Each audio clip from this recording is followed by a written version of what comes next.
दक्षिण भारत की तरफ चलते हैं, जहां राहुल जी भी बहुत दिलचस्पी से इंतजार कर रहे हैं कि दक्षिण भारत में बीजेपी कैसा परफॉर्म करेगी। तो राहुल सर, सबसे पहले मैं दिखाता हूं स्टेटस और उसके बाद आप ही जवाब दीजिएगा कि कितने सेटिस्फाइड है। दक्षिण भारत में कर्नाटका, तेलंगाना, कर्नाटका से शुरू कर रहे हैं 28, बीजेपी 16 यहां पर बीजेपी के पास है, जेडीएस के पास 2 और कांग्रेस के पास 10। बीजेपी को कर्नाटका में नुकसान होता हुआ दिख रहा है।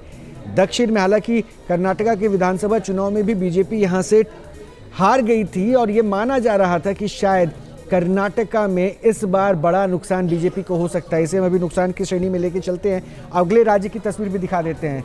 तो तमिलनाडु की तस्वीर आपके सामने, हालांकि यहां भारतीय जनता पार्टी को बहुत ज्यादा उम्मीद नहीं थी, लेकिन इस बीच जो तस्वीर है वो आपके सामने। एक बार फिर हम जरा आंकड़े दिखाते हैं तमिलनाडु में भारतीय जनता पार्टी का जो पूरा गठबंधन है उसमें बीजेपी को 2, डीएमके को 36 सीटें यहां पर मिलती नजर आ रही हैं और अन्य के खाते में 1 सीट। तमिलनाडु में कुल 39 सीटें हैं और कर्नाटक की तस्वीर भी हमने आपको दिखाई थी, जहां पर भारतीय जनता पार्टी को नुकसान हो रहा है 2019 के मुकाबले। तो तमिलनाडु में वही दल डीएमके, जिसकी कांग्रेस पार्टी बी टीम है, वो यहां पर बढ़त बनाए हुए बीजेपी के मुकाबले नजर आ रहा है। एक और राज्य रोहित, आंध्र प्रदेश। बिल्कुल, आंध्र प्रदेश का भी आंकड़ा दिखा है, लेकिन तमिलनाडु की बात चूंकि आपने की थी अनुराग, उसमें 1 पॉइंट का अन्नामलाई का जादू चला क्या? बीजेपी ने खाता खोल लिया 2 सीटों के साथ। आंध्र प्रदेश में टीडीपी के साथ गठबंधन बीजेपी प्लस 19 और वाईएसआरसीपी 6।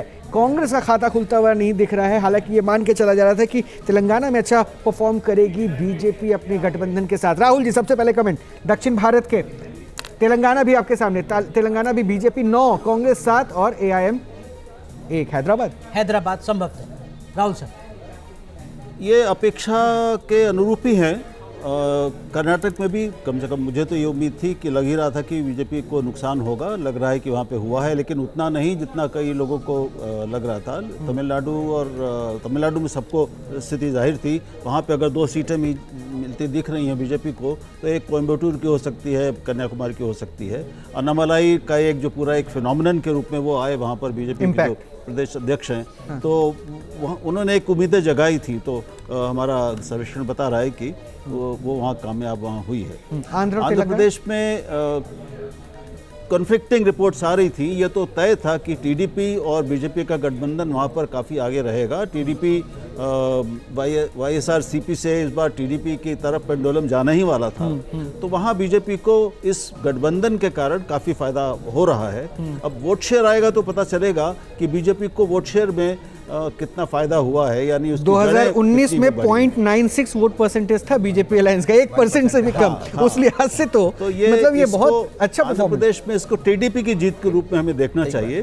वोट शेयर बताएगा कि बीजेपी का योगदान इसमें कितना है। मनोज सर, आप कुछ कह रहे हैं? हाँ, ये देखिए, तमिलनाडु एक बहुत ही इंटरेस्टिंग स्टेट है, क्योंकि तमिलनाडु में पहली बारी कोई नेशनल पार्टी पिछले 40 साल पे अपने दमखम के बेसिस के अपने दमखम पे इलेक्शन कॉन्टेस्ट कर रही है। आज से 40 से, क्योंकि कांग्रेस ने भी वहाँ पिछले 40 साल में इंडिपेंडेंटली कोई इलेक्शन कॉन्टेस्ट नहीं करा। वो हमेशा ही डीएमके या फिर दूसरी पार्टी के एडीएमके के जूनियर पार्टनर की तरह ही रही है।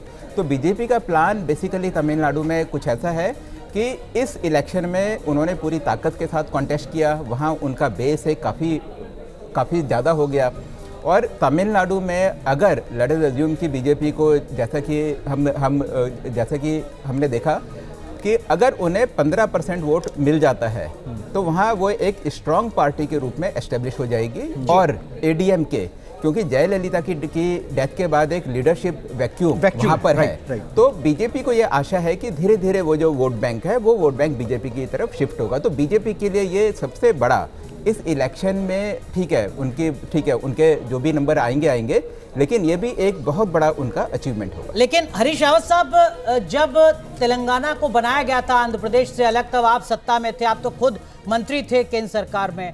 आपको नहीं लगता कि आंध्र प्रदेश वो राज्य जो परंपरागत कांग्रेस का ही राज्य था, वो आपने प्लेट में सजाकर दे दिया बाकी रूलिंग पार्टीज को, और अब देखिए आप यहाँ खाता तक नहीं खोल पा रहे हैं आंध्र प्रदेश में? कमी कहाँ रह गई? देखिए, हमने तेलंगाना की जनता की जो मनोभावना थी उसका सम्मान किया और हम उसमें परिणाम जानते थे इस बात की जो है। और लेकिन जिस तरीके से अब वहाँ चीज़ें होती हुई दिखाई दे रही हैं, डेवलप होती हुई, मुझे नहीं लगता है कि आगे बहुत दिनों तक ये स्थिति बनी रहेगी और हम वहाँ रिगेन करेंगे। हम बहुत लॉन्ग टर्म स्ट्रेटेजी के आधार पर चल रहे हैं, इसीलिए हमने वाईएसआर की फैमिली मेंबर को अपना मस्कट बनाया है, उनको आगे रख करके चुनाव में लड़े हैं और ये पहली बार लड़ी हैं वो, तो हमें उम्मीद है कि आगे आने वाले चुनावों में उसका लाभ मिलेगा। इनके सर, आपको लगता है कि आंध्र प्रदेश गवा दिया है कांग्रेस पार्टी? बिल्कुल, आपने जो कहा कि थाली में सजा के दे दिया है, नहीं, आंध्र प्रदेश फिर भी मुझे उम्मीद है हम जगन से ज्यादा सीटों पर जीतेंगे। 2019 में भी जीरो ही था, 1.29% इनका वोट शेयर था कांग्रेस का। तो अनप्रेडिक्टेबल क्या हो जाएगा, मैं सिंह साहब वो जरा समझा दीजिए। नहीं, अगर अनप्रेडिक्टेबल होगा तो वो शिफ्ट जो वोट होगा, वाईएसआर कहाँ का प्रोडक्ट है, कांग्रेस का ही तो प्रोडक्ट है ना, लेकिन उसका जो वोट शिफ्ट होगा वो टीडीपी में जाएगा, वो कांग्रेस में नहीं आ रहा है। मतलब कि जो बड़ी पार्टी थी जिसका एक प्रोडक्ट था वाईएसआर, वो अगर हट भी रहा है तो उसके वोटर्स जा रहे हैं टीडीपी के पास। ये कांग्रेस के लिए एक असफलता मानी जा सकती है। और यही नहीं, कई राज्यों में जहां ये बहुत, जैसे कि हम गुजरात लेते हैं जी, क्या वजह है कि गुजरात में एक जमाने में नेक एंड नेक रहता था और 2% के डिफरेंस पे चुनाव वहां पे जीता या हारा जाता था। आज ये गैप, अब जैसा मनोज जी ने भी बताया कि जो सबसे कम मार्जिन से जहां पे पिछले चुनाव में जीता था, बीजेपी जीती थी, वो मार्जिन 12% था, कई जगह 30%, 40% तक मार्जिन गया है।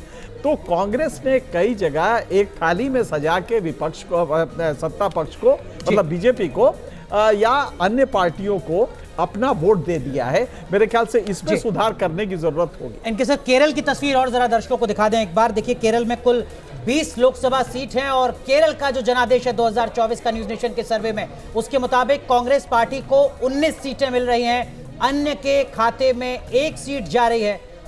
लेकिन इस केरल के जनादेश का मतलब क्या है? क्या भारतीय जनता पार्टी का वोट प्रतिशत बढ़ रहा है? किस तरीके से अपनी उपस्थिति दर्ज करा रही है? इस पर भी चर्चा करेंगे। बड़ी कवरेज लगातार जारी है।